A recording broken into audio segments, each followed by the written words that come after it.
राम समर्थ भाग क्रमांक जो आहे तो आजचा 75 श्रीराम.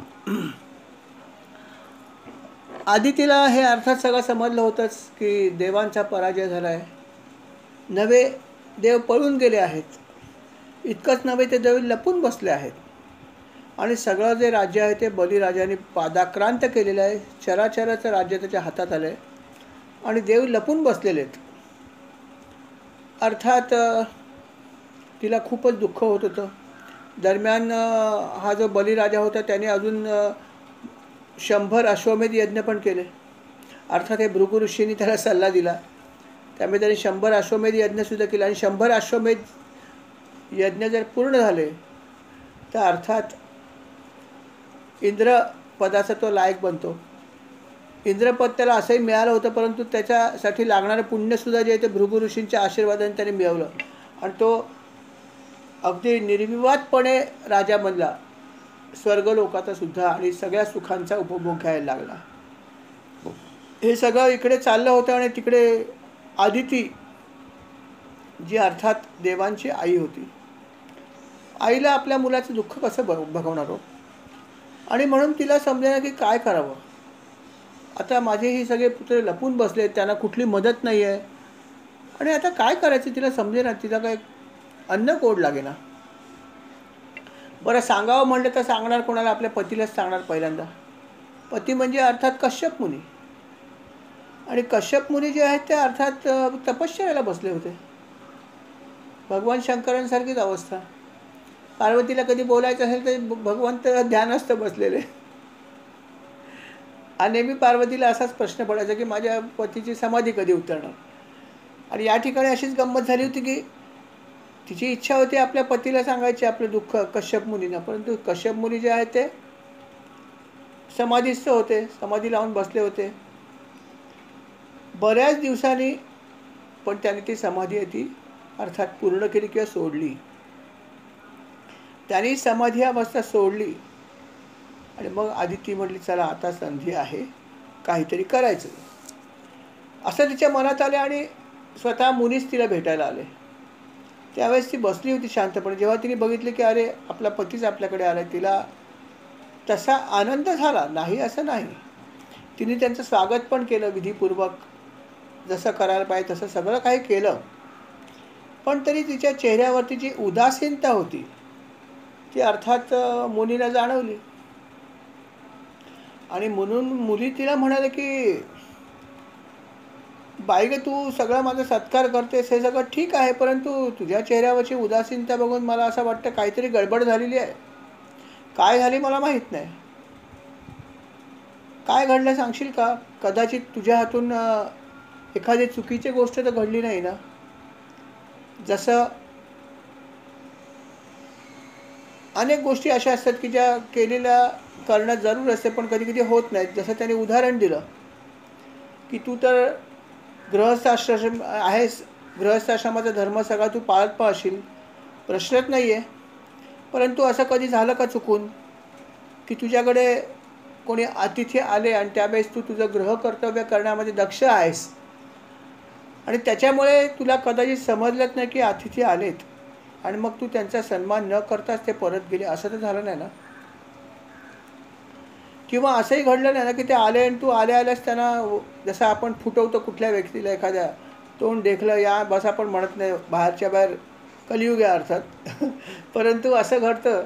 त्याने तेही विचारलं की तू एखाद्या अतिथीचा सत्कार न करता असंच तू त्याला परत पाठवलं नाहीस ना, हेही मला सांग. तू उदास का आहेस? कारण कधी कधी असं घडतं की अतिथी येतोसुद्धा घरामध्ये, पण घरात आलेल्या अतिथीला पाणीसुद्धा विचारलं जात नाही. आणि कश्यप मुनी काय म्हणतात की आपल्या घरात आलेल्या अतिथीला ज्या घरात साधी पाणीसुद्धा देऊन सत्कार केला जात नाही किंवा ते असेच परत जातात, ती घरं नव्हे कोल्यांचे गुहा आहेत, असं कश्यप मुनी म्हणतात आपल्या पत्नीला आदितीला. म्हणजे बघा आपण म्हणतो याला किती महत्त्व आहे.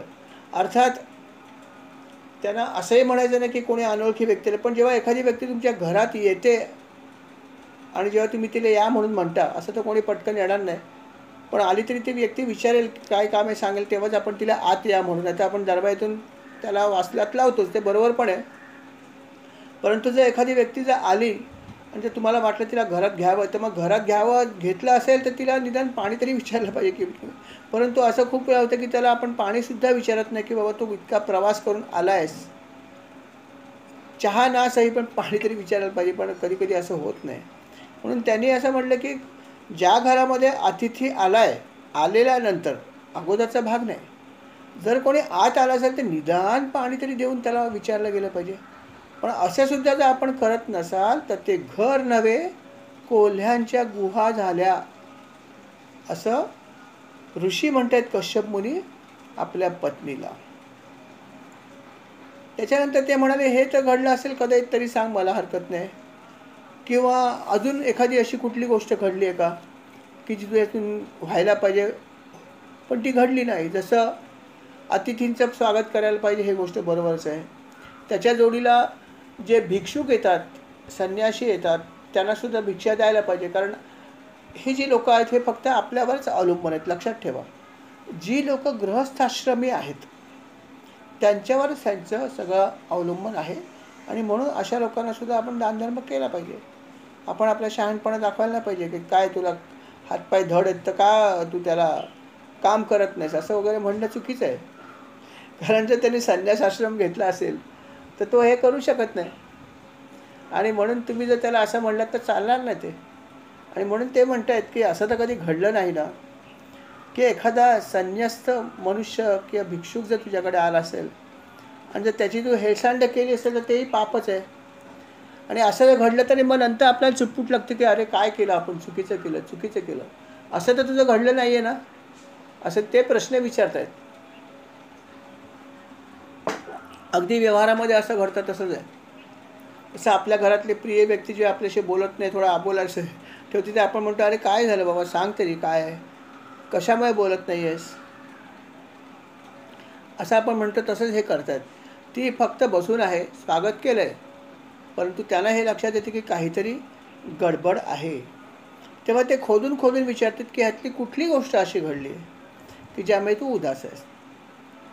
शेवटी ते म्हणाले की असं आहे की मी आपली पत्नी आहे, आपण ते इतके धार्मिक आहात, इतके मोठे ऋषी आहात, आपण मला नेहमी धर्मपालन कसं करावं सांगत असत, त्यामुळे मी चूक करीन हे संभवत नाही आहे.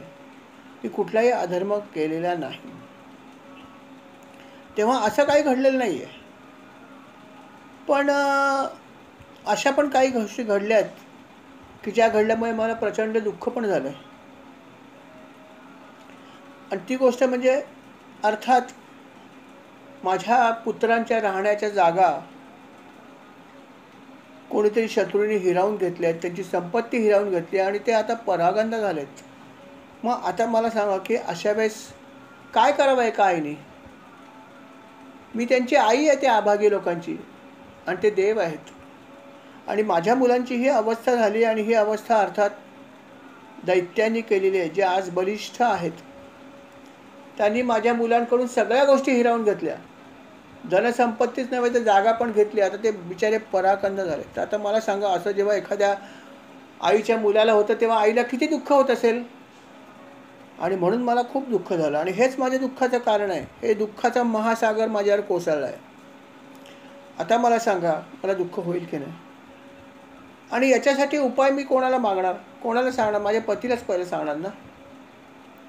आणि म्हणून आता मी तुम्हाला सांगते की तुम्हाला विचारते की मला उपाय सांगा की ज्यामुळे माझ्या मुलांना परत त्यांचं कल्याण होईल. असा उपाय तुम्हीच सांगा. अशा प्रकारे आदितीने कश्यप ऋषींना प्रश्न विचारला, साकडा घातले की प्रार्थना केली की बघा काहीतरी करा. तेव्हा त्यांनी उत्तर दिलं की काय करावं, भगवंताची माया फार मोठी आहे. कश्यप मुनी म्हणतात.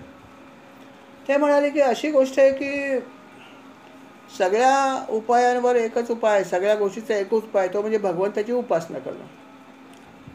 तू वसुदेवांची उपासना कर. ते तू त्यांची जर आराधना केलीस तर तुझ्या इच्छा ते नक्की पूर्ण करतील. याच्यापेक्षा चांगला उपायच नाही आहे. आणि केलेली भक्ती कधी व्यर्थ जात नाही, हे लक्षात ठेव. तू जी काय भक्ती करशील त्याचं फळ तुला 100% मिळणार. आणि म्हणून भगवंताची भक्ती करून त्याला प्रसन्न करण्याशिवाय दुसरा उपायच नाही आहे. तेव्हा बघ काय करायचं ते, मला तर एवढंच माहिती आहे. पत्नी पण हुशार होती. पत्नीने सांगितलं, हे तर ठीक सांगितलं तुम्ही, की भगवंताची विष्णूची उपासना करा. पण मला हे पण सांगा की मी कशा प्रकारे उपासना करू, कोणत्या प्रकारे उपासना करू, ज्यामुळे हे प्रभू मला प्रसन्न होतील, लवकर प्रसन्न होतील, ते तुम्ही सांगा. हाही किती बरोबर प्रश्न आहे की नाही? कारण परमेश्वर प्रसन्न तो होतो, ते कुठलंही रूप असेल, परंतु प्रसन्न करण्याचे अनेक मार्ग पण आहेत ना. अनेक प्रकारे परमेश्वराला तुम्हाला प्रसन्न करता येतं. अनेक मार्ग आहेत प्रसन्न करणं. कुठला मार्ग घ्यायचा याच्यासाठी तुम्हाला मार्गदर्शनच पाहिजे. म्हणून तर म्हणलं की आपण भगवंताची भक्ती करताना सुद्धा मार्गदर्शन घेण्याला महत्त्व आहेच आहे. किती तुम्ही काही करा, योग्य प्रकारे आपण माहिती घेऊनच करायला पाहिजे की मला काय करायचं आहे, काय मिळवायचं आहे हे माहीत पाहिजे. अन्यथा फिरत बसाल गोल गोल गोल गोल. लोकल पकडायची, पण कुठली पकडायची? मध्य रेल्वे पकडू का पश्चिम रेल्वे पकडू की अजून कुठली पकडू, हे माहीत तर पाहिजेच ना. लोकल पकडा म्हटल्याने काय होणार आहे? तसा भाग झाला की भगवंताची भक्ती करा हे बरोबरच आहे, परंतु भक्ती कुठल्या पद्धतीने करू, काय करू, एक्झॅक्टली काय करू आपल्या भाषेत, हे तिने विचारलं. अतिशय अतिशय चांगल्या प्रकारे तिने हे विचारलं. तेव्हा कश्यप म्हणाले, खरोखर माझी ही स्त्री जी आहे ते खरंच हुशार आहे. किती प्रश्न अचूक आणि चांगला प्रश्न विचारला तिने. मग कश्यप मुनी म्हणाले की काय की याच्यासाठी जो उपाय आहे तो नक्कीच तुला मी सांगतोच आहे, प्रश्नच नाही आहे. मुख्य म्हणजे तुझा जो प्रश्न आहे तुझ्या मुलांचा, की सगळे दुःखामध्ये आहेत आणि ते घालवण्यासाठी एक विशिष्ट प्रकारचा विधी करणं जरुरी आहे. आणि मला स्वतःला जेव्हा संतान नव्हतं तेव्हा मी हा प्रश्न ब्रह्मदेवांना विचारला होता की मला असं काहीतरी सांगा उपाय की ज्यामुळे भगवंत प्रसन्न होतील. तेव्हा त्यांनी मला एक उपाय सांगितला होता, आणि तो उपाय जर तू केलास तर तुला पण त्याचं फळ मिळेल नक्कीच. आणि ब्रह्मदेवाने सांगितलेला उपाय मी तुला सांगतोय असं ते म्हणाले. तेव्हा ती म्हणाले, जरूर सांगा. ते म्हणाले, ऐक, एक व्रत आहे, हे जर व्रत तू केलंस तर यामुळे तुला भगवंत प्रसन्न होतील. आणि भगवंत प्रसन्न हा करणं हाच तर मेन उपाय आहे. ते प्रसन्न झाल्यावर तुला कदाचित मनोकामना तुझी पूर्ण करतील, जी काय असेल ती. तर तुला मी ते व्रत सांगतो, ऐक. फाल्गुन महिन्याच्या शुक्ल पक्षात 12 दिवसापर्यंत फक्त दूध पिऊन राहायचं. हा महत्त्वाचा पहिला टप्पा आहे. व्रत तर पुढे आहे, पण 12 दिवसामध्ये फक्त दुग्ध प्राशन करायचं, अन्य काहीही घ्यायचं नाही. अर्थात उपास्य देवता भगवान विष्णू, विष्णूंची पूजा करायची. त्याच्यासाठी स्नान करण्यापूर्वी जी माती आहे ती माती अंगाला लावून करायची. पण ती अंगाला कुठली माती लावायची? तर डुकरांनी ज्याला खोदलेलं आहे अशी माती घ्यायची आणि ती अर्थात आपल्या शरीराला लावायची आणि त्याच्याने स्नान करायचं नदीमध्ये. अर्थात भगवंताचा वराह अवतार झालेला आहे, म्हणून या डुकराच्या मातीला महत्त्व आहे की वराह अवतार भगवंताने घेतला आहे, त्याचं स्मरण करून हे करणं जरुरी आहे. मग अशा प्रकारे तू ही माती घे, ती शरीराला लाव, अर्थात या भगवंताच्या अवताराचं स्मरण कर आणि नंतर मग नदीमध्ये स्नान कर. आणि स्नान करताना एक मंत्र मी तुला देतो, त्या मंत्राचा जप कर आणि मग तुला पुढच्या काही गोष्टी मी सांगतो. आणि मंत्र काय होता? साधा. तो मंत्र अर्थात कसा आहे बघा, की हे देवी, मराठीमध्ये अर्थात त्याचा अनुवाद आहे, संस्कृत मंत्र त्या ग्रंथामध्ये आहेच आहे. हे देवी, प्राण्यांना निवासस्थान जागा देण्याच्या इच्छेने आदिवराह यांनी रसातळातून तुला वर आणलं, अशा तुला माझा नमस्कार असो. तू माझी पापे नष्ट कर. मंत्र साधा आहे, मंत्र साधा आहे. हा मंत्र अर्थात पृथ्वीचा मंत्र आहे किंवा ह्या नदीचा मंत्र असं म्हणलं तर हरकत नाही, कळलं की नाही? कारण तिची त्यांनी प्रार्थना केली आणि अर्थात त्याच्यातला तो मंत्र जो आहे तो भगवंताची पण अर्थात प्रार्थना त्याच्यामध्ये आली आहे. तसा हा मंत्र तू म्हण आणि मग स्नान कर हे त्यांनी सांगितलं. अशा प्रकारे स्नान केल्यानंतर अर्थात स्नान करून तू बाहेर ये आणि नंतर अजून काही मंत्र सांगतो ते मंत्र तू म्हण. 9 प्रकारचे मंत्र त्यांनी सांगितलेत. 9 प्रकारचे ते भागवतामध्ये सगळे मंत्र आहेत ते कुठले मंत्र आहेत ते 9 प्रकारचे मंत्र तू म्हण आणि त्यांची पूजा कर भगवंताची. अर्थात ते 9 मंत्र जे तिने सगळे ऐकून घेतले आणि म्हणले ठीक आहे हे तर ठीक आहे पुढे सांगा काय करायचं. मग त्याप्रमाणे हे मंत्र म्हणून तू त्यांची पूजा कर. पूजा पूर्ण झाल्यावर त्यांची भगवंताची म्हणजे त्यांची प्रतिमा असेल किंवा जे काय असेल त्याला तू षोडशोपचार पूजाने परत अभिमंत्रित कर. अर्थात या मंत्रांनी सुद्धा पूजा होते परंतु षोडशोपचार पूजा करणं हा अजून एक वेगळा भाग आहे. आपल्याला माहितीच आहे की षोडशोपचार पूजा कशी करतात. आणि ती षोडशोपचार पूजा करत असताना दुग्धाने आंघोळ घाल. तुम्हाला माहिती आहे की पूजा करण्यापूर्वी काही काही ठिकाणी अशी पद्धत असते की पूजा करण्याच्या आधी त्यांना स्नान घालतात देवाला. गणपतीला बघा दुग्ध स्नान घालतात, पाण्याने घालतात, पंचामृताने घालतात. ते हे दुग्ध स्नान किंवा या पंचामृताने आपण स्नान घालायची पद्धत आहेच आहे. त्या प्रकारे तू त्यांना स्नान घाल. मग ते स्नान झाल्यावरती नंतर मग बाकीचे उपचार आहेत ते की वस्त्र प्रदान करणं, पाद्यपूजा करणं, आचमन करणं, गंध, धूप, दीप, प्रसाद हे सगळं अर्पण करण्याची विधी त्याच्यानंतर येतात. ते सगळे तू कर. खिरीचा नैवेद्य दाखव आणि जोडीला थोडंसं हवन पण कर. आणि हवन करत असताना 12 मंत्राने हवन कर. हवन करतानाचा वेगळा मंत्र आहे लक्षात ठेवा. तर हा तो जो मंत्र आहे हा कुठला तो कोण सांगू शकेल? 12 मंत्र. करेक्ट उत्तर. अजून कोण म्हणेल उत्तर याचं? कुठला मंत्र 12 येस अगदी करेक्ट. बरोबर. सगळे हुशार लोक आहेत आपले. प्रश्न नाही भक्त मंडळी आहेत. हो. तर हा जो 12 मंत्र आहे 12 अक्षरी अगदी करेक्ट.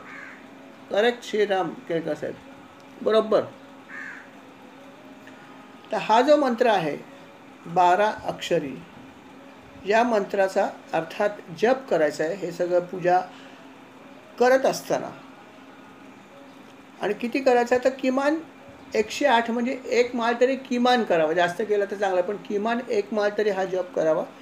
अशा प्रकारची पूजा करत असताना ह्या मंत्राचा जप झाला की अर्थात जशी आपली पूजा असते ती पूजा संपते आणि नंतर तुम्ही वस्त्र वगैरे त्याला अर्पण करा. देवाची स्वच्छता करा. त्याला चांगल्या प्रकारचं वस्त्र अर्पण करा. वस्त्र अर्पण करताना त्याला जानवं अर्पण करा. त्याच्यानंतर त्याला गंध अष्टगंध किंवा सुगंधी द्रव्य अर्पण करा. त्याच्यानंतर तुम्ही अत्तर आणण्याचं अत्तर त्याला द्या. असे सगळे विधी तुम्ही यथोचित करा. 16 उपचार करायचे तुम्हाला. हे सगळे तुम्ही करा आणि शेवटी त्याची आरती करा. आणि जे काही तुम्ही प्रसाद तयार कराल तो प्रसाद आहे तो देवाला अर्पण करा. आणि जोडीला जी बोलवले ज्या लोकांना नॉर्मली ब्राह्मणांना बोलवतात तर ते जे कोण आले असतील त्यांना तुम्ही पहिल्यांदा त्या प्रसादाचं दान करा किंवा प्रसाद त्यांना भक्षण करायला त्यांची पंगत पहिली होते. मग त्यांना पंगत पूर्ण त्यांची झाली. त्यांनी एकदा का भोजन घेतलं की त्याच्यानंतर त्यांना दक्षिणा द्या आणि त्याच्यानंतर त्यांचा आशीर्वाद घेतल्यानंतर अनुज्ञा घेतल्यानंतर मग जे आहे आपला परिवार आहे त्यांना बोलवा. त्यांना भोजन द्या. त्यांना पण काही दक्षिणा किंवा काही गोष्टी असेल तर ती ग्रहण त्यांना द्या. आणि हे सगळं झाल्यावर जे अन्न शिल्लक राहील ते अन्न शेवटी सर्वात शेवटी आपण ग्रहण करायचं. पण इतक्या लोकांना सगळं पहिलं झालं पाहिजे. हे सगळं करा. हे झाल्यानंतर हेही लक्षात ठेवा की हा पहिला दिवस आहे तुमचा पूजेचा. त्या दिवशी पासून तुम्हाला ब्रह्मचर्य व्रत पण कडक पाळायचं हे लक्षात ठेवा. आपण गृहस्थाश्रमी आहोत म्हणून त्यांनी हे सांगितलं. गृहीत धरलं की गृहस्थाश्रमी लोकच अशी व्रत करतात. तर आपल्याला ह्या व्रताचं पालन करत असताना ब्रह्मचर्य व्रत अतिशय काटेकोरपणे पाळायचं आहे, हे लक्षात ठेवा. आणि अशा प्रकारे हे व्रत करावं असं त्याने सांगितलं आहे. त्याच्यानंतर दररोज तुम्ही हे अशा प्रकारे पूजा भगवंताची करायला पाहिजे. हवन पण दररोज करायला सांगितलं. हवनाला पण महत्त्व आहे, कारण हवनामधून जे काय द्रव्य आपण देतो ती परमेश्वराला किंवा सर्व देवांना पोचतात, हवी द्रव्य. आणि म्हणून हवनसुद्धा करायला पाहिजे. आणि ब्राह्मण भोजन, कारण ब्राह्मणांचं मुख आणि अग्नी या 2 ठिकाणून जे आहे तो परमेश्वर अन्न ग्रहण करतो असं भागवतात सांगितलं. म्हणून अन्नदान करा एकीकडे, आणि हवन करता आलं तर हे पण करा. अशा प्रकारे फाल्गुन शुद्ध प्रतिपदेपासून त्रयोदशीपर्यंत हे व्रत तुम्हाला करायचं आहे. आणि झोपत असताना अर्थात जमिनीवर झोपायचं आहे. हेही व्रतामध्ये आहे की कुठल्याही प्रकारची गादी गिर्दी काही घ्यायचं नाही, जमिनीवर चक्क झोपायचं आहे.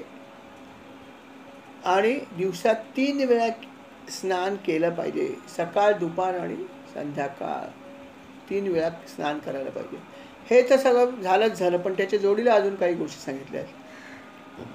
एक म्हणजे खोटं बोलू नये, कुठल्याही परिस्थितीत अजिबात चालणार नाही. कोणालाही त्रास देऊ नये, कळत नकळत सुद्धा त्रास होता कामा नये. असं नाही की जाणून बुजून आपण कोणाला त्रास देत नाही, परंतु नकळत सुद्धा कुठल्याही प्राण्याला त्रास होता कामा नये. हत्या करता कामा नये, हिंसा चुकून सुद्धा होता कामा नये. अशा प्रकारे 12 दिवस हे करा. आणि त्यांनी म्हणले की त्रयोदशी जेव्हा येईल त्यावेळेस अर्थात परत एकदा या ब्राह्मणांना बोलवा, ज्याला हे सगळे विधी येतात, आणि त्याच्याकडून शास्त्रोक्त पद्धतीने परत एकदा भगवान विष्णूंना पंचामृत स्नान घाला. आणि अर्थात त्याला माहीत असतं की कशा प्रकारे शास्त्रीय पद्धत आहे, आणि पंचामृत स्नान कसं घालायचं ते तुम्हाला बरोबर सांगेल. त्याच्याकडून हे सगळं करून घ्या. परत एकदा खीर जी आहे ती बनवा आणि ती भगवान विष्णूंना अर्पण करा. आणि परत एकदा त्या मंत्राचा जप करा, 12 मंत्राचा. ते झाल्यानंतर मग जे कोण लोक तुम्ही त्या दिवशी सांगता आहे ना, त्या दिवशी आपण बऱ्याच लोकांना बोलू शकतो, आपली इच्छा असेल तर. आपल्या घरातली लोक असतील, काही आपले उपासक असतील, बांधव असतील, बंधू असतील, आपण बोलवा त्यांना. आणि मग त्या सगळ्यांना सुद्धा अर्थात जो प्रसाद आपण बनवलेला असतो तो ब्राह्मणांना दिल्यानंतर इतर लोकांना जरूर द्या. त्या दिवशी अन्नदान जास्तीत जास्त लोकांना करा, कारण व्रताची सांगता करायची. सांगता करत असताना अन्नदान करण्याला खूप महत्त्व आहे, प्रत्येक अशा प्रकारच्या याचं उद्यापन करताना किंवा संपताना. आणि म्हणून तुम्ही आलेल्या प्रत्येक लोकांना भोजन तर जरूर द्या, पण जे काही तुम्हाला अर्पण करता येईल ते तुम्ही त्यांना आलेल्या लोकांना जरूर द्या. मग कोणाला वस्त्र द्यायची असतील तर वस्त्र द्या, कोणाला काही द्यायचं असेल तर पैसे द्या, जे काही तुमची इच्छा असेल, ऐपत असेल तसं. पूर्वी ते लोक गायी द्यायचे, काय द्यायचे, पण आपली जेवढी ऐपत आहे ते आपण द्यायला हरकत नाही, दान जरूर करावं. हे सगळं झालं, सगळे अतिथी जेवून झाले, सगळं काही झालं, तर अजूनही कोणी आसपास एखाद्या रेंगाळत आहे का बघा. तुमचं घर समजा कुठे ग्राउंड फ्लोअरला असेल आणि जर भिकाऱ्यांना समजलं की इथे काहीतरी अन्नदान चालू आहे, फंक्शन, तर भिकारी पण येतात कधी कधी, कारण अन्न पाहिजे असतं ना. त्यांना पण अन्न द्या. आलेले लोक तर तुमचे अन्न ग्रहण करतीलच, परंतु जर कोणाला वास आला सुगंधित तुमच्या पंचपक्वान्नाचा, आणि जर कोणी आला, एखादा भिकारी जरी आला, तर त्याला पण काही ना काहीतरी अन्न द्या. असा विचार करू नका की अरे आता अन्न किती शिल्लक राहिलं, मला अजून जेवायचं आहे वगैरे वगैरे. पहिलं आल्या अतिथा अन्न द्यावे.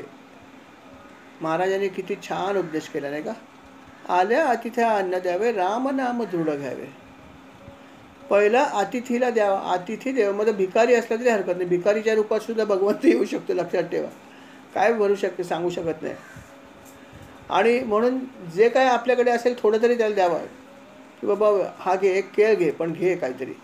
अतिथी विनमुख पाठवूच नका. आणि ज्या दिवशी व्रत असेल त्या दिवशी विनमुख कोणालाच पाठवू नये. तुम्हाला माहिती आहे, गुरुवारच्या दिवशी सगळे भिकारी भीक मागतात. विशेषतः आपण बघतो की गावामध्ये गुरुवारी सगळे भिकारी लाईनमध्ये भीक मागायला येतात, आणि दुकानदारसुद्धा त्यांच्यासाठी पैसे काढून ठेवतात सुट्टे. भले काय किती काढतील तो महत्त्वाचा नाही. 1 रुपया असेल, 2 रुपये असेल, 5 रुपये असतील, पण त्या दिवशी सगळे दुकानदार जे आहेत ना ते झाडून आलेल्या प्रत्येकाला 5 रुपये देत असतात. कारण काय की दान द्यावं. अशी पद्धत आपल्या गावात तर आहे. मला इतर गावातलं काही माहीत नाही. वसईमध्ये तर असं आहेच आहे की गुरुवारी भिकारी दिसले की समजा की आज गुरुवार आहे. आणि ही चांगली पद्धत आहे. आणि त्यांनी पण हेच म्हटलं की त्या दिवशी जेवढे तुमच्याकडे लोक येतील अन्नाच्या आशेने की त्यांना तुम्ही जरूर अन्न द्या. जे काय असेल ते द्या. फळ द्या, काय पण द्या. विनमुख अतिथी जाता कामा नये. आणि जर अशा प्रकारे जर तुम्ही सर्व लोकांना संतुष्ट केलंत, सर्वजणांचे तृप्त झाले, तर हेही लक्षात ठेवा की या तृप्तीमुळे भगवान विष्णू तृप्त होतात. इथे अतिथी तृप्त झाले, तिकडे भगवंत तृप्त होतात. आणि हे तुम्ही जरूर करा. आणि सगळे तृप्त झाल्यावरती मग उरलं सुरलं जे काय आहे ते तुम्ही स्वतः भोजन करा. आणि अर्थात प्रतिपदेपासून त्रयोदशीपर्यंत जो काही वेळ तुमच्याकडे शिल्लक असतो, संध्याकाळी किंवा रात्री समजा तुम्हाला वाटलं, मग त्यावेळेस भजन करा, भगवंताची स्तोत्र म्हणा, उपासना करा, भगवंताच्या कथा ऐका, सांगा. पण भगवंताशी संबंधितच या गोष्टी सगळ्या जास्तीत जास्त करा, असं त्यांनी म्हटलं आहे. आणि अशा प्रकारे जर हे व्रत जे आहे प्रतिपदेपासून ते त्रयोदशीपर्यंत केलं पाहिजे. आणि याच व्रताला नाव आहे पयोव्रत. हे नाव या व्रताचं आहे. तर तू अशा प्रकारे हे व्रत कर. आणि या व्रताचं फळ तुला जे आहे ते नक्कीच मिळेल, याची शंका बाळगू नकोस. मला ब्रह्मदेवांनी हे सगळं सांगितलं कसं करायचं आहे. जे ब्रह्मदेवांनी सांगितलं तेच मी तुला सांगतोय. मी काय माझ्या मनातलं वेगळं काही सांगत नाही आहे. तेव्हा हे लक्षात ठेव. काही शंका असेल तर आत्ताच विचार आणि हे व्रत कर. बाकीच्या गोष्टी तुला आपोआप समजतीलच. तुझी श्रद्धा आहे, संयमही आहे. व्रत कर, भगवंत नक्की तुझ्यावर प्रसन्न होतील. तुझी इच्छा नक्की पूर्ण होईल, याच्याविषयी माझ्या मनात शंका नाही. अशा प्रकारे कश्यप मुनीने आपल्या पत्नीला हा उपाय सांगितला की बाई असं असं कर. अर्थात कश्यपाने सांगितलं म्हणल्यावरती आदिती म्हटली वा वा वा किती छान झालं. याचीच तर मी वाट बघत होते की काय केलं म्हणजे मला हे होईल. आता समजलं, आता मी हे व्रत करते. आणि मग तिने लगेच ते पयोव्रत जे आहे ते करायला सुरुवात केली. 12 दिवसापर्यंत तिला हे व्रत करायचं होतं. तिने अतिशय तत्परतेने या व्रताचं अनुष्ठान केलं. अर्थात हे करणं कठीण होतं. आणि ते करण्यासाठी अर्थात आपल्या सर्व इंद्रियांवर ताबासुद्धा ठेवणं जरुरी होतं. साधं व्रत तसं नव्हतं. ते म्हणणं ह्याच्यात काय कठीण आहे असं तुम्हाला कदाचित वाटेल, नाही का. पण बऱ्याच गोष्टी जेव्हा आपण करतो तेव्हा समजतं की काय कठीण आहे. ते करणं वाटतं तेवढं सोपं नाही आहे. जमिनीवर झोपणं वाटतं तेवढं सोपं नाही आहे. अतिथींची सेवा करणं वाटतं तेवढं सोपं नाही. खोटं बोलू नये हा साधा एकच नियम बघा किती कठीण आहे तो पण आपल्याला वाटतं. पण दिवसभरात कधीतरी चुकून तरी आपण मजा म्हणून जरी खोटं बोललं तरी चालत नाही. व्रताचा भंग होतो. अशा अनेक गोष्टी आहेत की ज्या तुम्हाला व्यवस्थित पाळल्या पाहिजेत. त्यामुळे जितकं सोपं दिसतं तितकं सोपं नाही. परंतु आधी तिने ठरवलं होतं की मी काहीही करेन. आणि म्हणून त्यांनी असं म्हणलं की बुद्धीला तिने सारथी बनवलं आणि मनाच्या लगामाने तिने इंद्रियरूप बेछूट घोड्यांना आपल्या ताब्यात ठेवलं. किती छान वर्णन केलं बघा. 12 दिवसापर्यंत तिने आपल्या बुद्धीला सारथी बनवलं आणि मनाच्या लगामाने तिने इंद्रिय रूप बेछूट घोड्यांना आपल्या ताब्यात ठेवलं. हे सगळ्यात कठीण भाग हाच आहे. बेछूट घोडे जे आहेत ते बेछूटच आहेत. त्यांना जरा काबू करणं कठीणच आहे, नाही का. आणि 1 दिवस नाही 12 दिवस. आणि जेव्हा तुम्ही म्हणाल 12 दिवस काय फार मोठे नाही आहेत, काय एवढे प्रश्न आला. पण असं नाही आहे. तुम्ही जेव्हा म्हणाल की मला बेछूट घोड्यांना ताब्यात ठेवायचं आहे असं म्हणलं की तुमचे ते घोडे ते तुम्हाला समजेल किती जोरात धावायला लागतात. इतके वेळ धावत नसतात. पण त्यांना तुम्ही काबूत आणायचं म्हणलं की त्यांना जोर चढतो. हा अनुभव तुम्ही घेतला असेल सुद्धा कदाचित, नसेल तर घेऊन बघा की कसे बेछूट होतात, कसे ते नियंत्रणात राहत नाहीत. हे खूप कठीण भाग आहे. आणि म्हणून ते त्याने म्हणलं की तिने याच्यासाठी काय केलं तर बुद्धीचा वापर केला सारथी म्हणून, आणि मनाच्या लगामाने तिने या इंद्रियरूप बेछूट घोड्यानं ताब्यात ठेवून दाखवलं.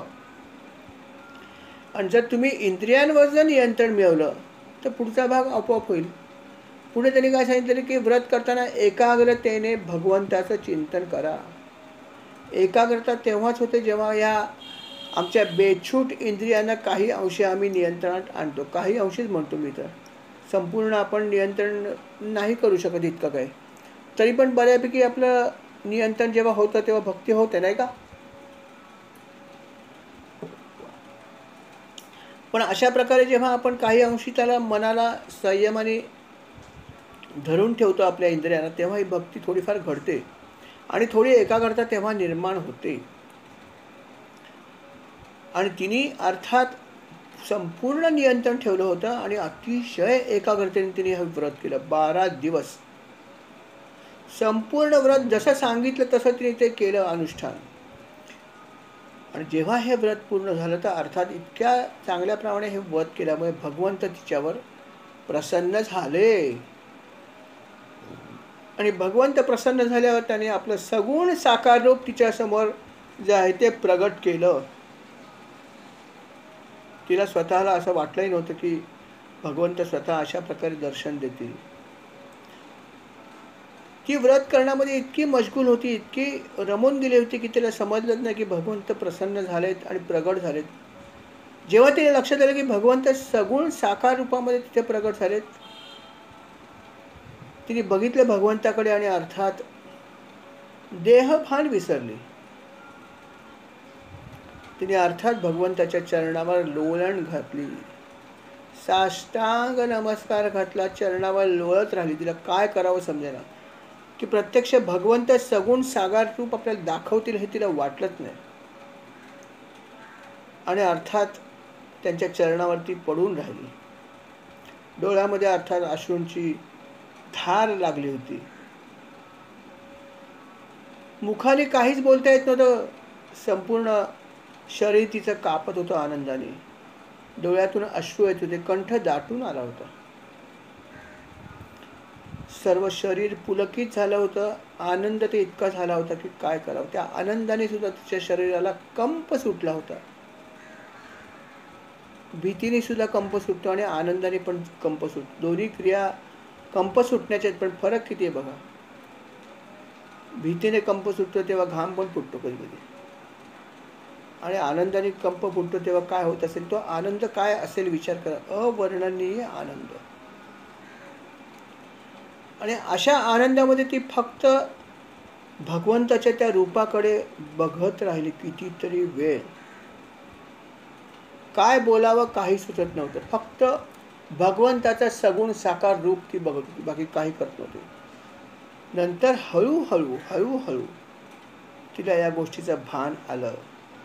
हळूहळू तिचं मन जे आहे ते अर्थात थोडंसं स्थिर झालं. आणि मग मोठ्या मुश्किलीने आपल्या या भरल्या कंठाने गदगद असलेल्या वाणीने तिने भगवंताची स्तुती करायला सुरुवात केली. ती भगवंताला म्हणाली, भगवंता आपलं नाम काय, आपल्या लीला काय, यांचं केवळ श्रवण जरी कोणी केलं तरी त्याचा संसार आहे तो सुखाचा होऊ शकतो. त्या भवसागरातून हे फक्त श्रवण सुद्धा जरी केलं तरी सुद्धा हा भवसागर आहे तो तरून जाण्याची शक्ती आहे. आपल्या नामामध्ये पण ही शक्ती आहे. केवळ नाम घेतलं किंवा श्रवण जरी नाम केलं तरी कल्याण होतं. आणि खरोखर जे म्हणलं आहे की जो मनुष्य आपल्या चरणी शरण येतो त्याची संकट आपण दूर करा, असं म्हणलं. याची प्रचिती मला आज आलीच आहे ना. मी खरोखर आपल्या चरणाशी शरण आले होते की भगवंत आता तुम्ही बघा, जे काय मला करता येईल ते मी करते, परंतु आपण माझ्यासाठी काय करता येईल ते करा. मी आपल्या चरणाशी हा शरणागत भाव सुद्धा होता. आणि हा शरणागत भाव ठेवूनच हे व्रत माझ्या हातून घडलं. पण तरी मला असं वाटलं नाही की आपण मला प्रसन्न होऊ शकाल, परंतु आपण प्रसन्न केवळ झालं नाहीत, मला आपण सगुण साकार रूप दाखवलं. अहो, आपल्या दर्शनाने अनेक गोष्टी मिळतात. कोणाला दिव्य शरीर मिळतं, कोणाला इच्छित वस्तू मिळतात, कोणाला धन मिळतं, कोणाला सिद्धी मिळते, आत्मज्ञान सुद्धा प्राप्त होतं आपल्या दर्शनामुळे. जर इतक्या सगळ्या गोष्टी जर केवळ आपल्या दर्शनाने प्राप्त होऊ शकतात, तर शत्रूवर विजय मिळवणं ही किती छोटी गोष्ट आहे.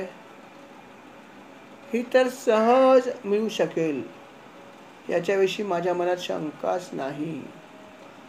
अशा प्रकारे आदिती जी आहे ती भगवंताची तारीफ करते आहे, स्तुती करते आहे.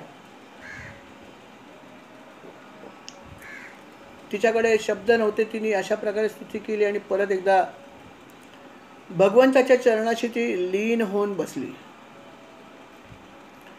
आणि मग भगवंत तिला काय म्हणाले? भगवंत म्हणाले, उठ आदिती, देवांची जननी असलेली आदिती. देव जे आहेत ते अर्थात आदितीच्या पोटी जन्माला आले. आणि म्हणून तिला म्हणाले, हे देव जननी, तुझं दुःख मी जाणतो.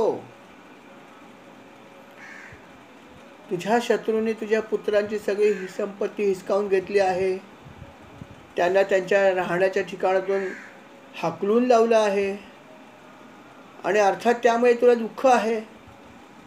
आणि तुझ्या मनात ही पण इच्छा आहे की आपल्या पुत्रांना हे सगळं परत मिळावं. ज्या असुरांनी त्यांचा पराभव केला आहे किंवा पळवून लावला आहे, त्या असुरांचा पराभव व्हावा आणि तुझ्या सर्व पुत्रांना त्यांचं सगळं वैभव परत मिळावं, ही तुझी इच्छा आहे. इतकंच नव्हे तर तुझ्या मनात ही पण इच्छा आहे की हे जे तुझे पुत्र आहेत, त्यांचे जे शत्रू आहेत, त्यांचा मृत्यूसुद्धा बघितला तरी तुला कदाचित आनंद होईल. हे पण तुझ्या मनामध्ये आहे. परंतु हे जरी सगळं असलं आणि ते सगळं तुझ्या मनात आहे, हे मला माहीत पण आहे. कारण तिने जेव्हा भगवंताशी संवाद केला तेव्हा ती हे काही म्हणाली नाही. तिने जे काही संवाद केला तो आपण ऐकला. काय म्हणाली ते? ती म्हणाली की आपल्याला आपलं दर्शन झाल्यावर काय अशक्य नाही आहे. सगळ्या इच्छित वस्तू मिळतात, सर्व सिद्धी प्राप्त होतात, काहीही मिळू शकतं तुमचं जर दर्शन घडलं तर. आणि मग त्याच्यासमोर बाकीच्या गोष्टी क्षुद्रच आहेत ना. शत्रूवर विजय मिळवणं वगैरे क्षुद्र गोष्टी आहेत. याच्यापेक्षा महान गोष्टी केवळ दर्शनाने मिळतात, असं ती म्हणालीच आहे ना. आणि म्हणून भगवंत म्हणतात, तुझ्या मनातली इच्छा मला माहीत आहे काय ती. ती काय चुकीची आहे असं मी म्हणत नाही, परंतु असं असलं तरी सुद्धा सध्याचा जो काळ आहे तो देवांना अनुकूल नाही, तो त्यांना अनुकूल आहे. दैत्यांना, ब्राह्मणांना किंवा देवांना अजिबात अनुकूल नाही. म्हणून जर यावेळेस जर तुम्ही लढाई केली तर त्यांच्यापासून तुम्हाला यश मिळण्याची शक्यता जवळपास नाही म्हणलं तरी हरकत नाही. पण तू आता माझं हे व्रत केलेस अतिशय कठीण असं, अनुष्ठान केलेस सगळं यथास्थित, त्यामुळे अर्थात मी तुझ्या प्रसन्न झालो आहे आणि तुला दर्शन पण दिलं आहे. आणि अर्थात माझी केलेली आराधना कधी व्यर्थ जात नाही आणि माझं दर्शन पण कधी व्यर्थ जात नाही. याशिवाय तू व्रत केलंस, व्रताचं फळ पण देणं मला भागच आहे. त्यामुळे मला ह्या गोष्टीचा विचार करावाच लागेल. जरी आज स्थिती जी आहे ती जरी देवांना अनुकूल नसली, दैत्यांना अनुकूल असली, तरी पण मला तुझा ह्या गोष्टींचा विचार करावाच लागेल. आणि म्हणून मी तुला असा वर देतो की अतिशय लवकरच मी तुझा पुत्र म्हणून जन्माला येईल आणि अर्थात जे तुला हवं ते मी करेन. तुझ्या या सर्व पुत्रांचं जे काही दुःख आहे ते मी दूर करेन.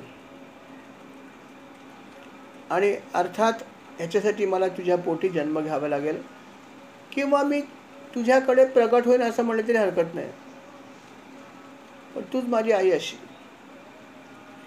हा वर मी तुला देतोय. फक्त एकच गोष्ट लक्षात ठेव की कुठल्याही व्यक्तीला तू हे सांगू नकोस की अशा प्रकारे गोष्ट घडणार आहे, मी तुला अशा प्रकारे हे सांगितलं आहे, आश्वासन दिलं आहे.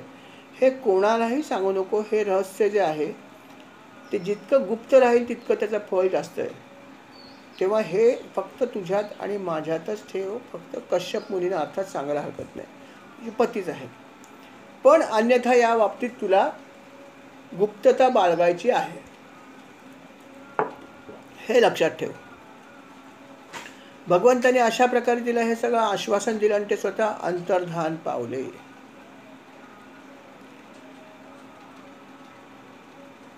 इथे अर्थात तिला अतिशय आनंद झाला की भगवंत प्रसन्न झाले. इतकंच नव्हे तर माझ्या पोटी जन्माला येणार आहेत, माझ्याकडे जन्माला येणार आहेत.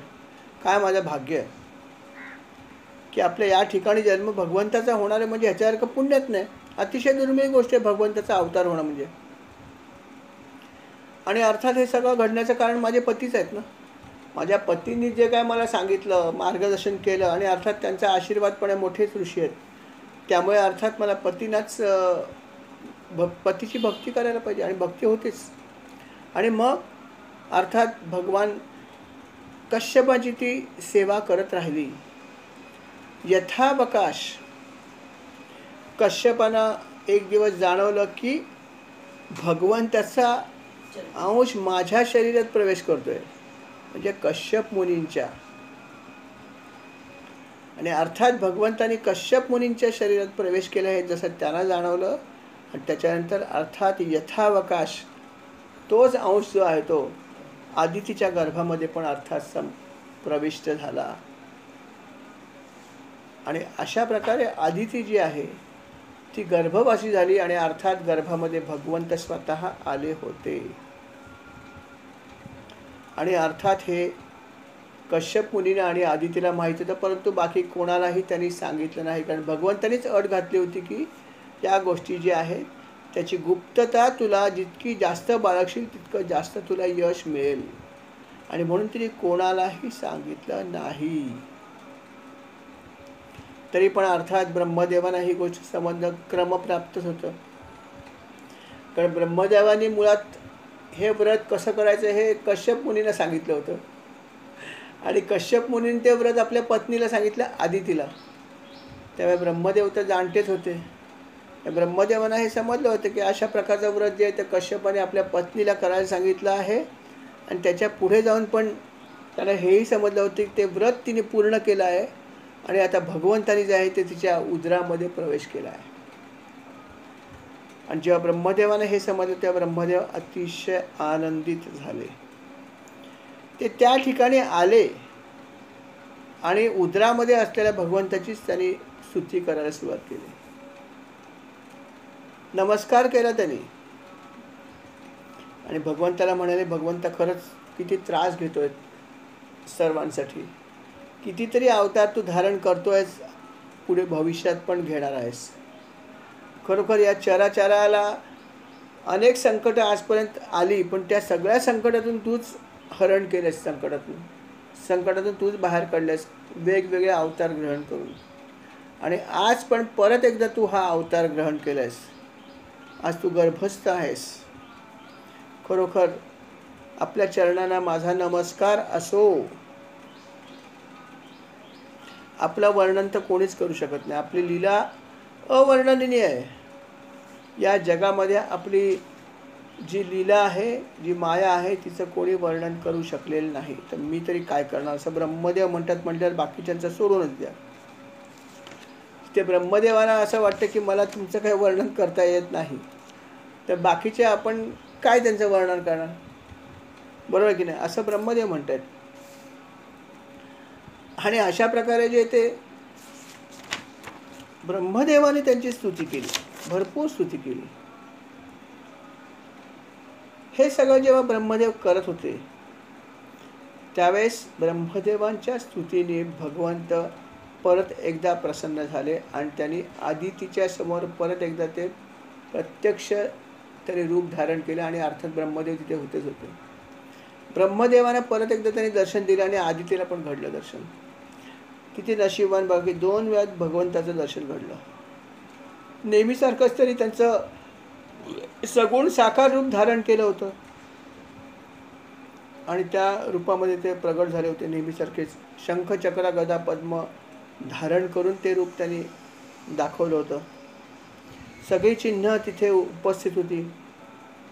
तुळशी हार होता, पितांबर नेसलेला होता, कौस्तुभमणी होता गळ्यामध्ये, श्रीवत्स चिन्ह दिसत होतं आणि असं हे भगवंताचं रूप होतं.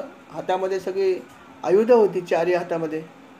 असं अतिशय सुंदर असं रूप ते त्या ठिकाणी प्रगट केलं. आणि अर्थात भगवंत जिथे जिथे प्रगट होतात तिथे त्यांची प्रभा किती होतात हे सांगा. सर्वत्र अशी प्रभा पसरली होती की बस रे बस, वर्णन करता येणार नाही अशी प्रभा तिथे पसरली होती. कारण प्रत्यक्ष भगवंत तिथे अवतीर्ण झाले होते.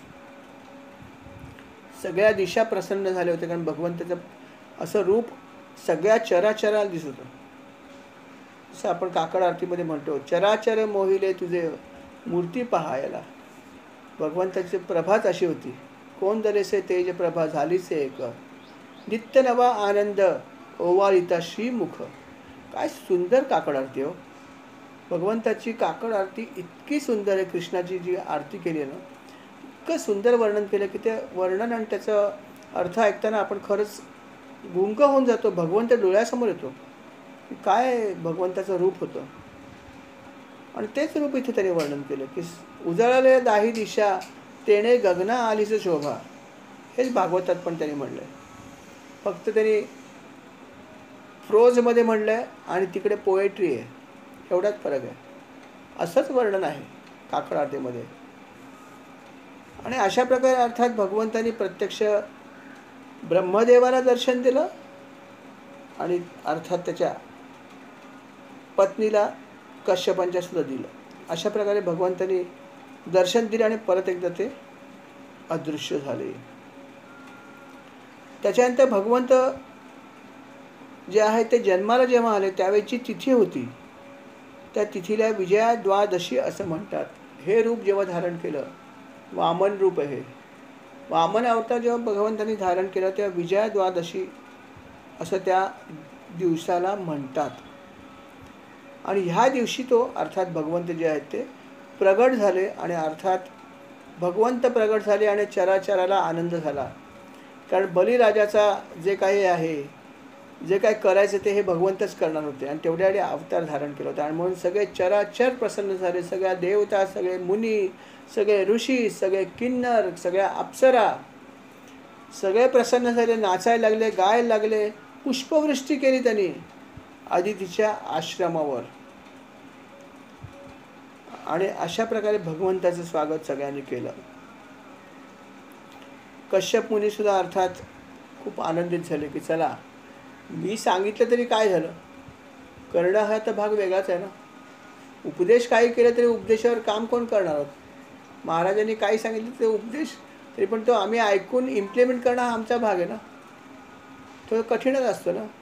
तसं तेही म्हणाले की जरी मी सांगितलं कसं करायचं तरी पण तिने तो काटेकोरपणे हे केलंच ना. आणि तिने केलं म्हणून भगवंत आज इथे प्रगट झालेत या रूपामध्ये, अवतार घेतलाय. आणि म्हणून त्याने सुद्धा भगवंताला वंदन केलं. काय भगवंताने आज रूप धारण केलं बस. आणि अर्थात हा भगवंताचा जो अवतार होता तो अवतार म्हणजे अर्थात वामन अवतार जो आहे तो भगवंताने या ठिकाणी प्रगट केला. वामन अवतार प्रगट केला. वामन अवतारामध्ये अर्थात ज्याने जेव्हा वामनाचं रूप धारण केलं तेव्हा त्याला सगळ्या देवाने अनेक गोष्टी आणून दिल्या.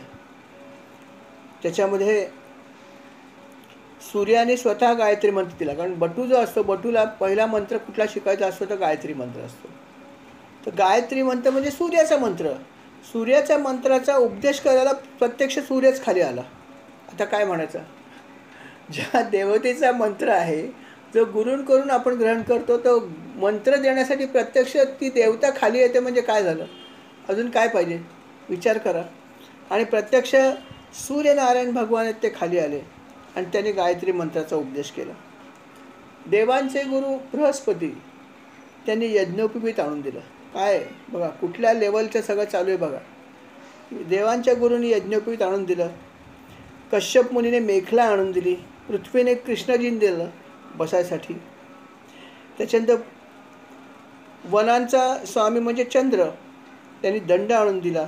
आदितीने कौपिन आणि कटिवस्त्र, आकाशाने छत्र दिलं. ब्रह्मदेवाने कमंडलू दिलं, कारण कमंडलू सुद्धा लागतो या बटू अवतारामध्ये. सप्तर्षींनी त्याला कुश दिलं. सरस्वतीने रुद्राक्षाची माळ दिली. आणि असं प्रत्येकाने काही ना काहीतरी दिलं. यक्षराज कुबेर होता, त्यांनी भिक्षा मागण्यासाठी पात्र दिलं. त्याच्यानंतर पार्वती देवी आली, तिने काय केलं तर बटूला भिक्षा घातली. कारण ओम भवती भिक्षांदेवी जेव्हा बटू म्हणतो तेव्हा भिक्षा घालायची पद्धत आहे, भिक्षावळ असते. त्याच्यामध्ये भिक्षा घालायला प्रत्यक्ष पार्वती देवी खाली आल्या, प्रगट झाल्या आणि पार्वती मातेने भिक्षा घातली. याच्यापेक्षा अजून सन्मान काय होणार आहे बटूचा एखाद्या. आणि अशा प्रकारे भगवंताने अवतार धारण केला आणि त्याचं स्वागत चराचरातून झालं. आणि मग अर्थात हा अवतार भगवंताने धारण केल्यावर भगवंतानी त्याचं जे मुख्य काम होतं ते करण्याचं त्याने ठरवलं. आणि त्यासाठी त्याने अर्थात आपल्या मातेला नमस्कार केला. आदिती माता, कश्यप मुनी अर्थात त्यांचे वडील, बटूने या दोघांनाही नमस्कार केला आणि म्हणाला, माते आणि तात मला आशीर्वाद द्या. जे कर्म मला करायसाठी जायचं आहे त्याच्यासाठी तुमचा शुभ आशीर्वाद पाहिजे, त्याच्याशिवाय कसं होणार. तेव्हा आपण मला हा आशीर्वाद द्या. आपल्या आशीर्वादाने मी हे कर्म नक्कीच करेन, माझं कर्तव्य जे आहे ते. अर्थात दोन्ही आई आणि वडिलांनी आशीर्वाद नव्हे त्याला मिठीच मारली कडकडून. त्यांना माहिती होतं की भगवंताला आशीर्वाद आम्ही काय देणार. पण भगवंताने अवतार धारण केला होता आणि भगवंताने त्या अवताराला अनुसरून जे करायचं ते केलं. बरोबर आपल्या आईवडिलांचे पहिले आशीर्वाद घेतले. म्हणून आईवडिलांचं किती महत्त्व आहे बघा, की जिथे प्रत्यक्ष भगवंत आईवडिलांचा आशीर्वाद घेऊन पुढे गेला तर आईवडिलांचं महत्त्व किती बघा. आणि हे महत्त्व आपण लक्षात ठेवून आपण आपल्या आईवडिलांची किंवा आपल्यापेक्षा ज्येष्ठ असलेल्या लोकांची सेवा करावी. आईवडिलांसमान त्याला खूप पुण्य आहे, जे या ठिकाणी भगवंतानी प्रत्यक्ष केलं. आणि नंतर अर्थात आईवडिलांचा शुभ आशीर्वाद त्याने घेतला आणि त्यानंतर तो पुढे गेला. त्यानंतर पुढे गेल्यावर त्यांनी काय केलं हे अर्थात आपण पुढल्या भागामध्ये ऐकूया. या ठिकाणी भाग क्रमांक 75 समाप्त होत आहे. श्रीराम समर्थ. श्री